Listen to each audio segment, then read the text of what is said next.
बस आज के प्रोग्राम में हम बात करेंगे सिंध की तेजी से बदलती हुई सियासी सूरत हाल पर।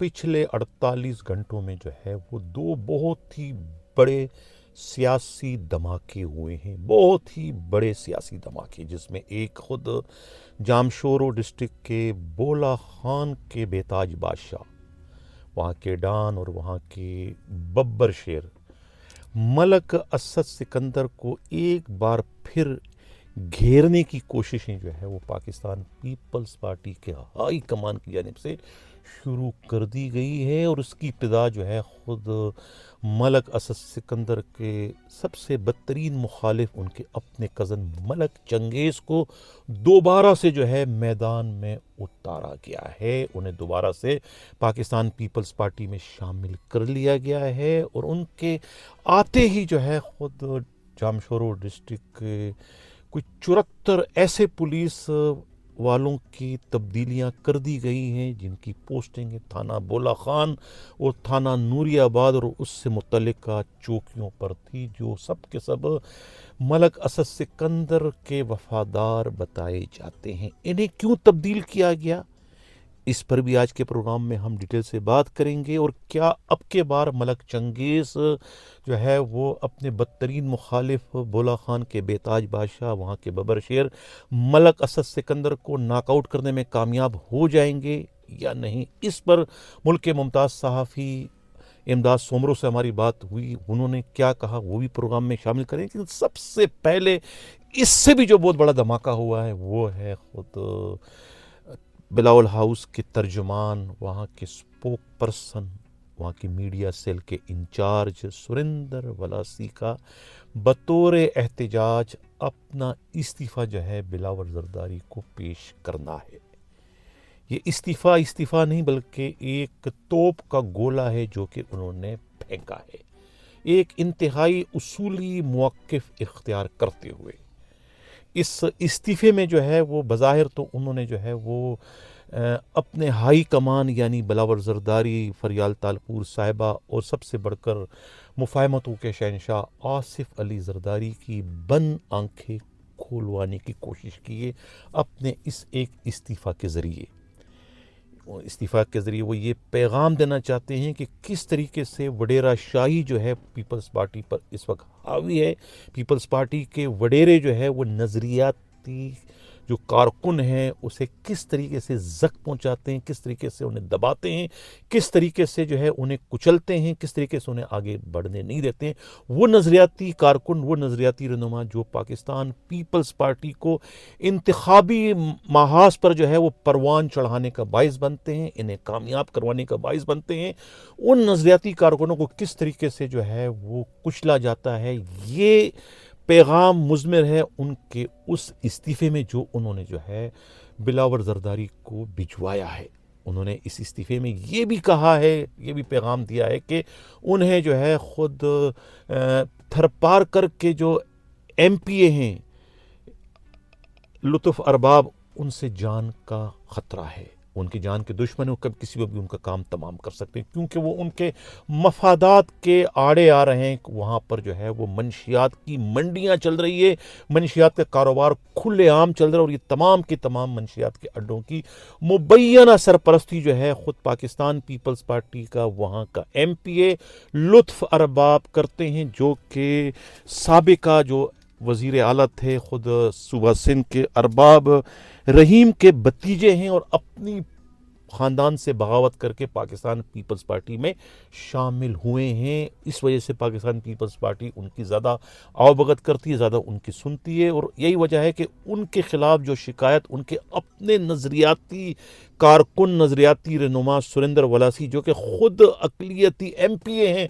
थरपारकर से, लेकिन उनकी किसी ने कोई नहीं सुनी, जिस पर उनके पास एक ही ऑप्शन था, बतौर एहतजाज अपना रिज़ाइन पेश करना। उन्होंने बिलावल हाउस की तर्जुमानी, वहाँ का स्पोक पर्सन और मीडिया सेल की जिम्मेवारियाँ जो है वो संभालने से मज़ीद उन्होंने इनकार कर दिया कि अब मैं नहीं कर सकता, ये मेरे साथ सूरत हाल इस वक्त बन चुकी है, मैं ख़ुद को गैर महफूज ख्याल कर रहा हूँ। अरबाब रहीम के भतीजे ये ख़ुद अरबाब लुत्फ़ की इन हरकतों के नतीजे में पूरी की पूरी पुलिस उनके अंडर में, पुलिस के ज़रिए कुछ भी उनके खिलाफ वो करवा सकते हैं झूठे सच्चे मुकदमात की शिकल में। ये उन्होंने एहतजाज अपना रिकॉर्ड करवाया। अब इत्तला ये मिली है कि बिलावल जरदारी भुट्टो ने इन तमाम तर मामलात का जांचने के लिए जो है एक कमेटी तश्कील दी। इस सिलसिले में जब मैंने रब्ता किया खुद सिंध की सियासत पर गहरी नज़र रखने वाले मुल्क के मुमताज़ सहाफ़ी इमदाद सोमरो से, तो इमदाद सोमरो ने क्या कहा, नाज़रीन आप ये सुनिए। हनीफ साहब, गुज़श्ता चंद दिनों में सिंध में बड़ी सियासी तब्दीलियाँ हुई हैं, बड़ी पॉलिटिकल डेवलपमेंट्स हुई हैं, अपडेट्स हैं हमारे पास। एक तो बिलावल हाउस के जो तर्जमान है, साबिक सहाफ़ी हैं, सहाफ़ी साथी हैं हमारे, सुरेंद्र वलासी, वो कई अरसों से, एक दो दहाई से बिलावल हाउस के तर्जमान थे। उन्होंने अपने ओहदे से इस्तीफ़ा दे दिया। सुरेंद्र वलासी बुनियादी तौर पर सहाफ़ी थे। सहाफ़ी के बाद वो बिलावल हाउस में के साथ अटैच हो गए और गुज़श्ता 15-20 साल से वो वहाँ के तर्जमान है। उनका थर की मेंगवाड़ कम्यूनिटी से ताल्लुक़ है। इस वक्त भी वो मखसूस नशस्त पर MPA हैं। ये ग़ालिबन दूसरी मरतबा MPA हैं। थर में पीपल्स पार्टी को जो फ़तह दिलाई गई उसमें हासिल हुई है, ख़ास तौर पर अरबाब ग्रुप के ख़िलाफ़ और उनके जितने भी रवायती हरीफ हैं उनके ख़िलाफ़ थर में, उमरकोट में, उसमें मेंगवाड़ बरादरी की वोट्स का बड़ा ताल्लुक़ है। और सुरेंद्र वलासी उसी मेंगवाड़ बरादरी से ताल्लुक़ रखता है। अपनी सहाफ़ती परफॉर्मेंस की वजह से वो बिलावल हाउस के तर्जमान बने। उसके बाद अपनी कम्युनिटी की वजह से, कम्युनिटी की वोट्स की वजह से उनकी अहमियत बढ़ी और उनको मखसूस नशस्तों पर MPA भी बनाया गया। उनका तनाज़ा होता है, वो आवाज़ बुलंद करते हैं कि थर में मंशियात बड़े पैमाने पे फ़रोख्त की जा रही है, पुलिस की सरपरस्ती में बेची जा रही है और उसमें इलाके के जो MPA हैं उनका वाज़े इशारा अरबाब ग़ुलाम रहीम के जो भतीजे हैं और अरबाब लुत्फ़ुल्लाह के तरफ था कि वो मुबैना तौर पर मंशात फ़रोशों की और थर में जितनी भी पुलिस की सरपरस्ती में जितने भी गलत काम हो रहे हैं तो अरबाब लुत्फ़ुल्लाह उनकी सरपरस्ती करता है। अरबाब रहीम के भतीजे हैं अरबाब लुत्फ़, जिन्होंने अपने चचा के साथ बगावत की, अपने ख़ानदान के साथ बगावत की और पीपल्स पार्टी में शामिल हो गए। और उनके लिए ये मशहूर है कि पुलिस में उनकी बहुत ज़्यादा अहमियत है, पुलिस उनकी बहुत ज़्यादा सुनती है। ख़ास तौर पर थर पार्कर के एरिया में, डिस्ट्रिक्ट बिठी में, डिस्ट्रिक्ट उमरकोट में, मीरपुर ख़ास में उनकी बहुत ज़्यादा पुलिस पर गिरफ्त है। पुलिस उसका कहा सुना मानती है। हो सकता है कि ऊपर से पार्टी की लीडरशिप का इस तरफ कोई इशारा हो। तो उनका तनाज़ा अरबाब लुत्फ़ से हुआ, सुरेंद्र वलासी साहब का। उन्होंने बिलावल हाउस के तर्जमान की नशस्त से इस्तीफ़ा दे दिया। अभी तक उनका कोई दाद रसी नहीं हुई। उनको ये तवक्को थी, सबको ये तवक्को थी कि सुरेंद्र वलासी साहब जब इस्तीफ़ा देंगे तो हिलजुल मच जाएगी। अब सुनने में ये आ रहा है कि बिलावल भुट्टो जरदारी साहब ने उसका नोटिस लिया है और नोटिस लेने के बाद उन्होंने कोई 2-3 रुकनी कमेटी, जिसमें निसार खोड़ो, सईद गनी और 1-2 पीपल्स पार्टी के पुराने लीडर हैं, उनको शामिल किया है कि वो सुरेंद्र वलासी की ग्रीवेंसेस और ये मामला है क्या, थर में क्या चल रहा है, क्यों सुरेंद्र वलासी को इतना इंतहाई कदम उठाना पड़ा, उसका जायज़ा लें। इससे हमें जो बेताज बादशाही थी अरबाब लुत्फ़ की, ये नए नए पीपल्स पार्टी में शामिल हुए हैं, MPA हैं, लेकिन इनकी अहमियत इस वक्त वज़ीर से भी ज़्यादा है। तो उनकी अहमियत ख़त्म होती हमें नज़र आती है। देखते हैं इसमें क्या होता है। बहुत शुक्रिया इमदाद सोमरो साहब, आपने बात वाज़े कर दी कि ये मामला असल में है क्या, क्या झगड़ा है इनमें, वो आपने बता दिया। अब जो दूसरा बहुत बड़ा इशू है जिस पर मैं कल भी प्रोग्राम कर चुका हूँ और काफ़ी दिनों से मैं पहले भी प्रोग्राम गाय बगाए करता चला आ रहा हूँ, थाना बोला खान के बेताज बादशाह मलक असद सिकंदर से मुतालिक। लेकिन ये अब दोबारा से जो है एक नई जो है तब्दीली सामने आई कि एक बार फिर जो है वो मलक असद सिकंदर जो कि बब्बर शेर है, उन्हें जो है गिच्ची से पकड़ने की कोशिशें जो है वो आसिफ अली जरदारी की जानिब से शुरू कर दी गई है। उनके बदतरीन मुखालिफ मलक चंगेज़ को एक बार फिर मैदान में उतारने की शक्ल में। स्क्रीन पर आप इस वक्त ये तस्वीर देख रहे हैं कि किस तरीके से जो है वो बिलावल हाउस कराची में उनकी मुलाकात हुई है। मुलाकात में आप देख सकते हैं कि कौन कौन खड़े हैं। जाम शोरो भी है तो फरियाल तालपुर साहिबा भी हैं, दूसरे भी अहम शख्सियात हैं, आसिफ अली जरदारी भी है। तो ये मुलाकात इनकी होगी और उन्हें जो है बहुत ही बड़ा टारगेट देकर जो है मैदान में उतारा गया है, सिर्फ और सिर्फ जो है मलक असद सिकंदर को ज़ीरो करने के लिए, उसके इक़्तिदार को ख़त्म करने के लिए, उसे दीवार से लगाने के लिए, वहाँ पर जो ख़जाने हैं उस इलाके में माइंस मिनरल के, उस पर बिला शिरकत गैर कब्ज़ा जमाने के लिए, जिसके आगे ख़ुद मलक असद सिकंदर और उनकी मलेशिया फ़ोर्स जो है वो दीवार बनी हुई थी, जिस पर जो है वो आसिफ अली जरदारी और उनकी टीम जो है वो काबू पाने में कामयाब नहीं हो पा रहे थे, जिसकी वजह से उनमें इख्तिलाफात चल रहे थे, बहुत ज़्यादा माली मफादात का टकराव था, पिछले 6-8-10 महीनों से चल रहा था, जिसकी वजह से उनको साइड लाइन किया हुआ था और उनको कोई मुंह नहीं लगा रहा था आसिफ अली जरदारी और पूरी की पूरी पीपल्स पार्टी और बल्कि सिंध हुकूमत भी। और बाद में इनकी कोई राजीनामा भी करने की कोशिश की कि असल झगड़ा जो था वही बहरिया टाउन को ज़मीन बेचने का था, जिसमें 5-8 अरब रुपए का सौदा हुआ था और उसमें ऊपर वालों को इन्होंने उनका परसेंटेज का हो या उनका हिस्सा का वो नहीं पहुंचाया था, जिसकी वजह से नाचाकियाँ बढ़ती गई और अब मामला जो है वो मलक चंगेज़ को दोबारा से मैदान में उतारने तक पहुंच गया। अब मलक सिकंदर के मुखालिफ मलक चंगेज़ ने अब के बार ये शर्त रखी थी कि उन्हें जब तक आप एम्पावर नहीं करोगे, पूरे का पूरा जामशोरो डिस्ट्रिक्ट की पुलिस उनके अंडर में नहीं आती, उनके इशारे पर नहीं चलती, तो वो उस वक्त तक जो है मलक असद सिकंदर के इक़्तिदार का ख़ात्मा नहीं कर सकते। उनके ख़िलाफ़ कोई भी कार्रवाई कामयाबी से आगे नहीं बढ़ सकती जब तक कि उनके जासूसों के ख़िलाफ़ हम कार्रवाई नहीं करते। जिसके बाद जो है उन्हीं के कहते हैं कि मशवरे पर कुछ 74 पुलिस वालों का तबादला कर दिया गया एक ही झटके में। इस वक्त आप स्क्रीन पर देख रहे हैं कि क्या है ये आप देख रहे हैं कि 74 पुलिस वालों का तबादला के सबके थाना बोला खान के हैं, नूरियाबाद के हैं। इसमें ज़्यादातर जो है वो वफ़ादार हैं किसके, मलक असद सिकंदर के।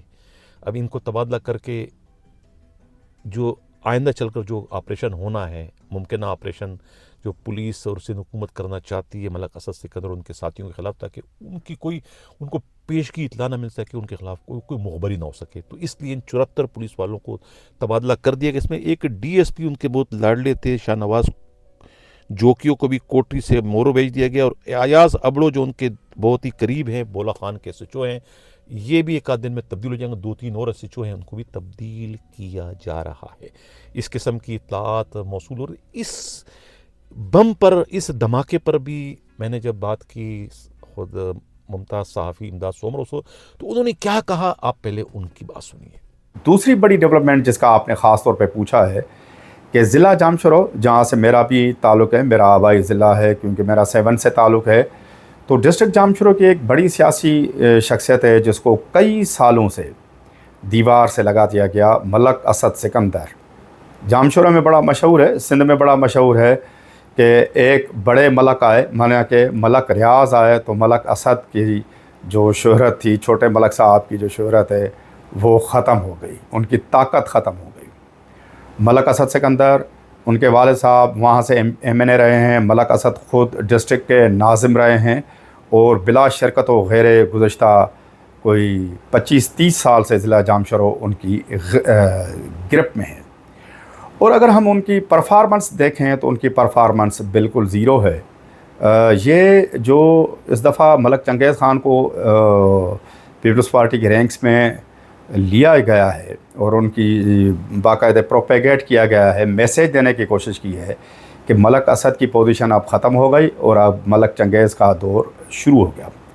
मलक चंगेज़ मलक असद के चचाजाद भाई हैं और ये भी सरदार होने के दावेदार हैं, मलक असद भी सरदार होने के दावेदार हैं। बेसिकली ये दोनों साहिबान बुरफत कम्युनिटी से ताल्लुक़ रखते हैं और वहाँ की एरिया जो थानो बूला ख़ान, थानो अहमद ख़ान और ये जो कराची का सुपर हाईवे है उसका, यहाँ से कराची से जाएंगे तो लेफ़्ट साइड में जितना भी एरिया है उसके मलक असद सिकंदर जो हैं बिला शरकत वगैरह एक शहनशाह या बादशाह हैं। और अपने जो मामू हैं सरदार सालेह भूतानी बलूचिस्तान वाले, जिनको काउंटर करने के लिए अली हसन बिरोही को लेके आया गया, जो अली हसन ज़हरी भी कहलाते हैं, तो ये दोनों कड़ियाँ आपस में मिली हुई हैं कि जैसे पीपल्स पार्टी की क़यादत का भूतानी बिरादरान के साथ मसला हुआ तो वो जो छींटे हैं वो मलक असद पे भी गिरे। अब देखना यह है कि मलक असद से ये पॉपुलरिटी और उनकी जो वोट बैंक है वो छीना जा सकता है या नहीं छीना जा सकता, क्या पोजीशन बनती है, ये तो आगे वाला वक्त बताएगा। लेकिन एक बात तय है कि जिस तरह भूतानी बिरादरान अपने हलके में मशहूर हैं, उन्होंने अवामी सतह पे बड़े काम किए हैं, अवामी सतह पे उनको बहुत प्यार और कदर की निगाह से देखा जाता है, उसके बरक्स उनके जो भांजे हैं मलक असद सिकंदर, अवामी सतह पर उनको अच्छी नज़र से नहीं देखा जाता। उनकी परफॉर्मेंस ज़ीरो है। जब वो ज़िले के नाज़िम थे तब भी उन्होंने कोई तरक्याती काम नहीं कराए थे। कोटरी ताहाल खंडर का रूप दिखाई देता है, जामशरो खंडर का रूप दिखाई देता है, या ज़िले में या उनके हलके में जितने भी एरिया हैं उनमें कोई काम नहीं हुआ। कोई अस्पताल नहीं है, कोई स्कूल नहीं है, कोई साफ़ पानी के फराहमी का निज़ाम नहीं है। वैसे तो पूरा सिंध खंडर बना हुआ है, लेकिन उस पूरे सिंध को अगर हम कंपेयर करेंगे तो मलक असद के जो हलका है उनका हाल बहुत बुरा है। अवामी सतह पर उनको कोई पजीराई नहीं है। वो सिर्फ पुलिस और डिप्टी कमिश्नर के ज़ोर पर, ज़िला इंतज़ामिया के ज़ोर पर और अपने ताकत और बाजू और अपनी सरदारी के ज़ोर पर ये जो एरियाज़ हैं ख़ास तौर पर थानो अहमद ख़ान, थानो बुगला ख़ान और ये जो दूर दराज के एरिया हैं वहाँ पर वो ताकत के ज़ोर पे वोट ज़रूर लेते हैं, लेकिन अवामी सतह पर उनकी कोई पजीराई नहीं है। अब ये जो नई सफ़बंदी हुई है, मलक चंगेज़ ख़ान आए हैं तो उनको पीपल्स पार्टी की हिमायत मिलेगी, लेकिन जो रवायती तौर पर पीपल्स पार्टी का मुखालिफ वोटर है, जिसमें कौम परस्त है, सैयद जलाल महमूद शाह के वहाँ पर वोट बैंक है, कौम परस्तों का वोट बैंक है, वो पीपल्स पार्टी की दुश्मनी में मलक असद को चला जाएगा। तो बड़ा मुश्किल है कि पीपल्स पार्टी की हिमायत के बावजूद इसके कि मलक असद कोई अवामी शख्सियत नहीं है, उनकी परफॉर्मेंस ज़ीरो है, उन्होंने कोई अवामी भलाई के लिए काम नहीं किए, वो सिर्फ वडेराना सियासत और पुलिस की सियासत पे यकीन रखते हैं। उसके बावजूद मलक असद की जो जामशोरों में गिरफ्त है या उनका जो सियासी सूरज है वो फ़िलहाल जल्दी में ग़ुरूब होता दिखाई नहीं देता। भले पीपल्स पार्टी, पुलिस, इंतज़ामिया की सपोर्ट मलक चंगेज़ ख़ान के साथ हो, लेकिन दिल्ली अभी बहुत दूर है, तो इतना जल्दी उनका सूरज ग़ुरूब होने का नाम नहीं ले रहा। तो ये पॉलिटिकल डेवलपमेंट है जिसका जल्दी में मैंने आपको बताया, मैंने अपनी ऑब्ज़र्वेशन बताई। अब आने वाला वक्त ही डिसाइड करेगा कि आगे क्या होता है। बहुत शुक्रिया इमदाद सोमरो साहब। नाज़रीन, इमदाद सोमरो ने तो सारी की सारी बात ही बयान कर दी, दरिया को कूज़े में बंद कर दिया कि ये अब के बाद जो है ये ताबूत में एक आखिरी कील जो है वो ठोंकी गई है मलक चंगेज़ को मैदान में उतारने की शिकल में।